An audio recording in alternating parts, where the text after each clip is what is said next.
मेरे हाथ में ये एक पेंसिल है। इस पेंसिल को हम क्यों देख पा रहे हैं? क्योंकि इस कमरे में प्रकाश है और प्रकाश की किरण जब इस पेंसिल पर टकराते हुए मेरी आंखों पर आ रही है तब हम इस पेंसिल को देख पा रहे हैं।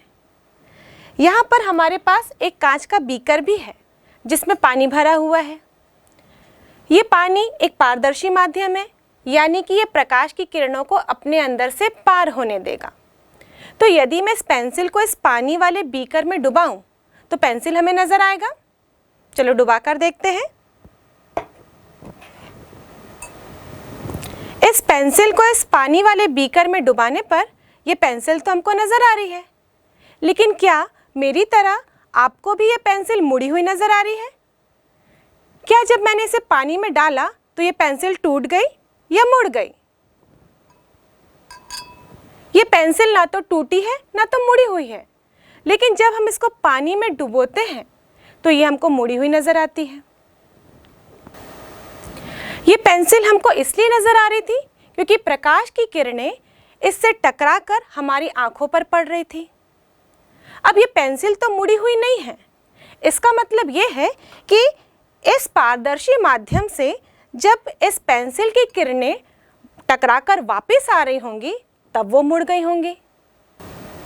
इसको कंफर्म करने के लिए हम एक लेज़र लाइट लेते हैं, क्योंकि ये लेज़र लाइट सीधे गमन कर सकती है जिसको हम आसानी से देख सकते हैं। और दूसरा, इसी पानी की तरह एक और पारदर्शी माध्यम लेते हैं, यानी ये कांच का गुटका। अब हम इस लेज़र किरण को इस कांच के गुटके से पार करवा कर देखते हैं। चूँकि ये पारदर्शी माध्यम है तो लेज़र इससे ज़रूर पार होगी, लेकिन इसका रास्ता कैसा होगा? क्या जो घटना इस पानी से भरे हुए बीकर में हुई वही घटना क्या इस ग्लास स्लैब के साथ होगी? तो चलो इसको समझने के लिए सबसे पहले हम इस कमरे में अंधेरा कर देते हैं और उसके बाद इस लेज़र लाइट को इस कांच के गुटके से पार करवा कर देखते हैं।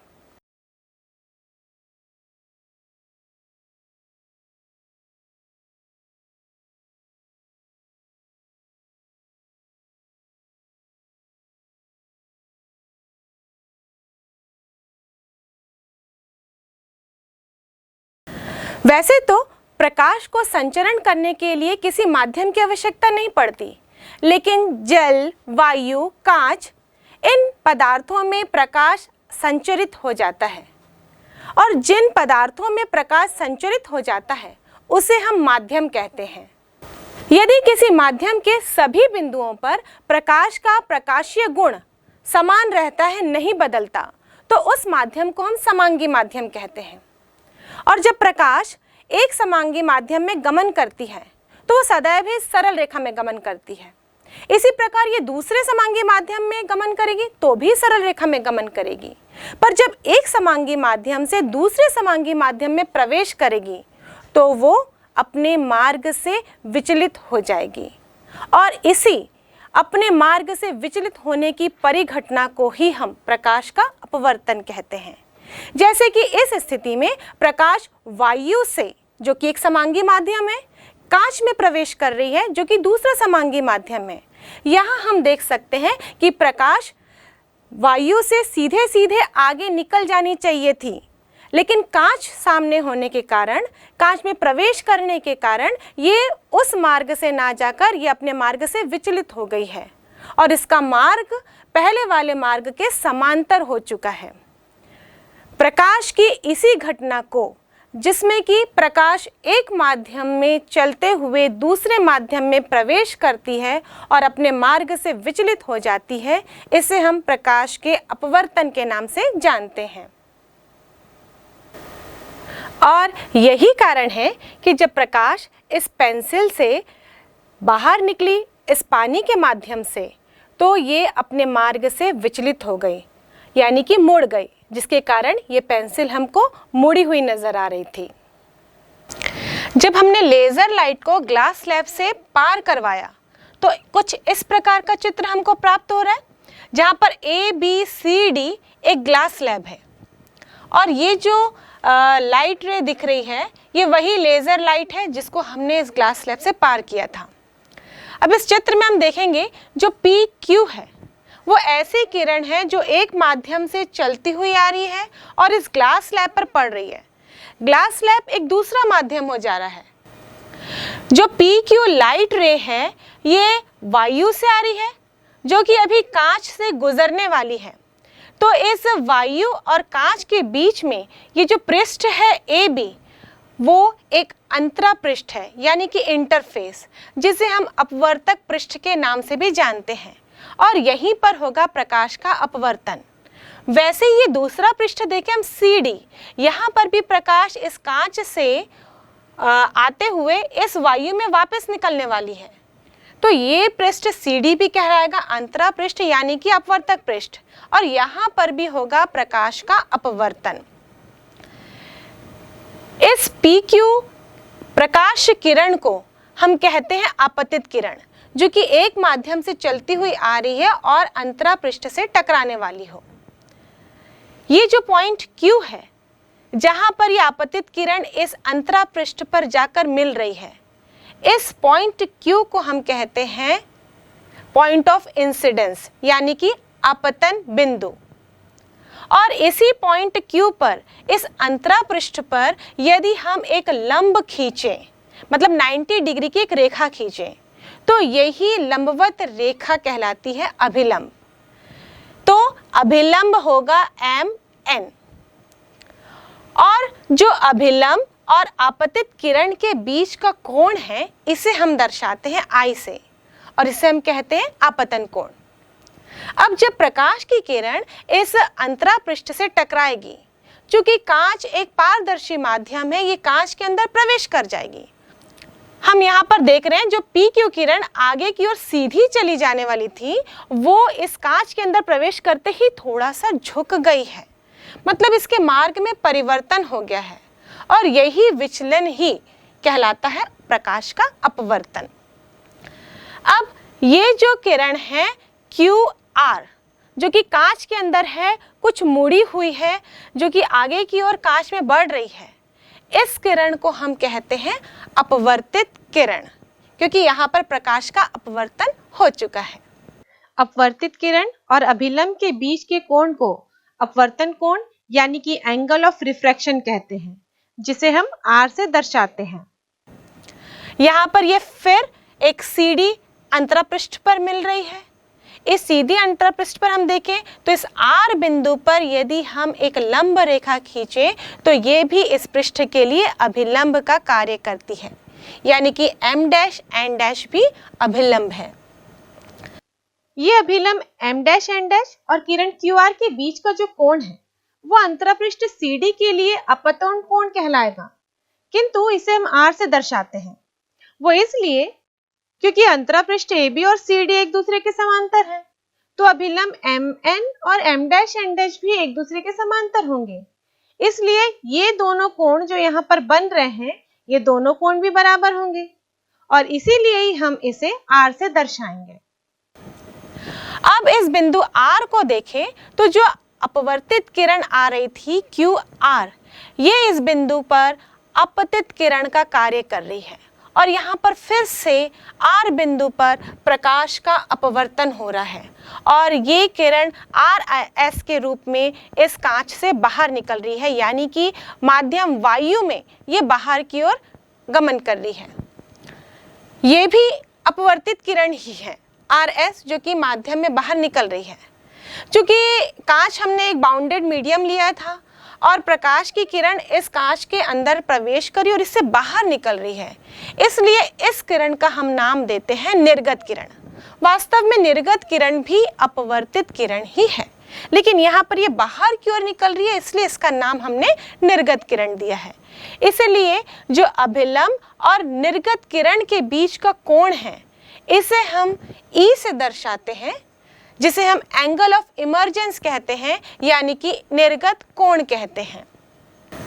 इस प्रकार इस चित्र में हमने प्रकाश को कांच के अंदर प्रवेश करते हुए देखा और कांच से बाहर निकलते हुए देखा, और इस कंडीशन में हमने देखा जो प्रकाश की किरण सीधी चली जाने चाहिए थी वो कांच के अंदर भी मुड़ गई और कांच से बाहर भी मुड़ते हुए निकली। कभी ये अभिलंब के पास मुड़ी, कभी ये अभिलंब से दूर मुड़ी। ऐसा क्यों हुआ? क्योंकि यहाँ पर हमने दो अलग अलग माध्यम लिए। प्रकाश के अपवर्तन को समझने के लिए हम माध्यम को दो प्रकार में बांटते हैं, एक सघन माध्यम और दूसरा विरल माध्यम। अब इसमें से कौन सा माध्यम सघन है और कौन सा माध्यम विरल, ये हम एब्सोल्युटली नहीं कह सकते। इसको हम तुलनात्मक रूप से ही डिसाइड कर सकते हैं कि कौन सा माध्यम सघन है और कौन सा माध्यम विरल है। एक एग्जाम्पल के लिए, यदि आपके सामने यहाँ पर एक रेखा खींची गई हो और मैं आपसे पूछूं कि ये रेखा बड़ी है या छोटी, तो आप कैसे डिसाइड करेंगे ये रेखा बड़ी है या छोटी? यदि इस रेखा के सामने मैंने एक और रेखा खींच दी, अब आप देख सकते हैं दूसरी वाली रेखा को, अब मैं पूछूंगी ये रेखा AB कैसी है, तो आपका जवाब होगा ये CD की तुलना में छोटी है। लेकिन यदि दूसरी रेखा मैं यहाँ पर खींच रही हूँ EF और मैं उससे कंपेयर करने के लिए कहूँ, तब आप कहेंगे जो AB रेखा है वो EF की तुलना में बड़ी है। तो यहाँ पर हमने AB रेखा को कभी बड़ा कहा, कभी छोटा कहा, क्योंकि हमने उसकी तुलना दो अलग अलग रेखाओं से करी, CD और EF। तो वैसे ही जब माध्यम को सघन या विरल परिभाषित करना हो तो हम उसका तुलनात्मक अध्ययन ही कर सकते हैं। प्रकाश का अपवर्तन पारदर्शी माध्यम से ही होता है, क्योंकि प्रकाश जब किसी पारदर्शी माध्यम से टकराती है तभी तो वो उसके अंदर प्रवेश करती है, अपने मार्ग से विचलित हो जाती है, जिसे हम अपवर्तन के नाम से जानते हैं। हमारे पास कई पारदर्शी माध्यम है, उदाहरण के लिए जल, कांच, तेल। तो इन माध्यम को हम कब सघन और विरल कहेंगे? यदि हमारे पास कुछ नहीं हो तो हम जानते हैं कि आसपास के वातावरण में तो वायु ही है, तो किसी भी माध्यम की यदि तुलना होती है तो सर्वप्रथम तो वायु से ही होती है। यदि वायु ना हो और हम किसी एक माध्यम की तुलना दूसरे माध्यम से कर रहे हैं तो उस कंडीशन में हम उसके प्रकाशिक घनत्व को महत्व देते हैं। यहाँ पर प्रकाशिक घनत्व और द्रव्यमान घनत्व यानी कि ऑप्टिकल डेंसिटी और मास डेंसिटी दो अलग अलग चीजें हैं। ये जरूरी नहीं कि जिस माध्यम का द्रव्यमान घनत्व अधिक हो उसका प्रकाश घनत्व भी अधिक हो। उदाहरण के लिए हम तारपीन तेल और जल को देखते हैं। जल का द्रव्यमान घनत्व तारपीन तेल की तुलना में अधिक होता है, लेकिन तारपीन तेल का प्रकाशिक घनत्व जल की तुलना में अधिक होता है। एक्चुअली प्रकाशिक घनत्व को हम इस प्रकार ले सकते हैं कि उस माध्यम में प्रकाश कितने देर तक ठहरता है। जिस माध्यम का प्रकाशिक घनत्व अधिक होता है उसमें प्रकाश धीरे गमन करता है, यानी कि ज्यादा देर तक ठहरता है, और जिस माध्यम का प्रकाशिक घनत्व कम होता है उसमें प्रकाश आसानी से फटाफट बाहर निकल जाता है, यानी कि उसका वेग अधिक हो जाता है। तो इस प्रकार हम दो अलग अलग माध्यम सघन और विरल को परिभाषित करते हैं। जिस माध्यम का प्रकाशिक घनत्व अधिक हो दूसरे माध्यम की तुलना में तो वो कहलाता है सघन माध्यम। जिस माध्यम का प्रकाशिक घनत्व किसी अन्य माध्यम की तुलना में कम हो तो वो कहलाता है विरल माध्यम। जैसे कि जल की तुलना यदि हम वायु से करते हैं तो वायु होता है विरल और जल होता है सघन, लेकिन यदि इसी जल की तुलना हम कांच के साथ करें तो जल हो जाता है विरल और कांच हो जाता है सघन। जब प्रकाश एक माध्यम से चलते हुए दूसरे माध्यम में प्रवेश करती है तो कुछ इस प्रकार का चित्र हमको प्राप्त हुआ था। अब यहाँ हम देखें, जब प्रकाश वायु से कांच में आ रही थी तो अपतन कोण का मान इस अपवर्तन कोण के मान से अधिक था, या यूं कहें हम जो अपवर्तित किरण थी वो अभिलंब के पास झुकी हुई थी, और इनके बीच का जो विचलन था जिसे हम डेल्टा से दर्शाएंगे। विचलन मतलब अगर यहाँ पर अपवर्तन नहीं हुआ होता तो ये जो किरण थी वो सीधे सीधे आगे चली जाती, लेकिन यहाँ माध्यम बदल जाने के कारण, अपवर्तन होने के कारण ये किरण थोड़ी सी बेंड हो गई, तो इस अंतर को हम कहते हैं विचलन। ये जो कोण यहाँ बन रहा है इसे डेल्टा से दर्शाया जा रहा है और यही कहलाएगा विचलन, और यहाँ डेल्टा का मान होगा I माइनस R। तो यूं कह सकते हैं हम कि जब प्रकाश विरल से सघन माध्यम में प्रवेश करती है तो वो अभिलंब की ओर झुकती है, और दूसरा हमने क्या देखा था, जब प्रकाश कांच से वायु में प्रवेश कर रही थी तो इस प्रकार आपतन कोण का मान कम था और अपवर्तन कोण का मान अधिक था, या बोल सकते हैं निर्गत कोण का मान अधिक था।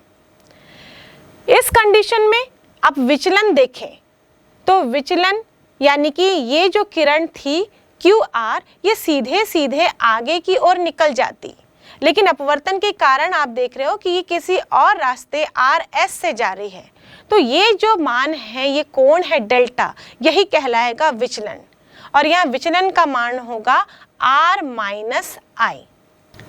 इस प्रकार हम कह सकते हैं कि प्रकाश जब सघन से विरल माध्यम में प्रवेश करती है तो वो अभिलंब से दूर मुड़ती है।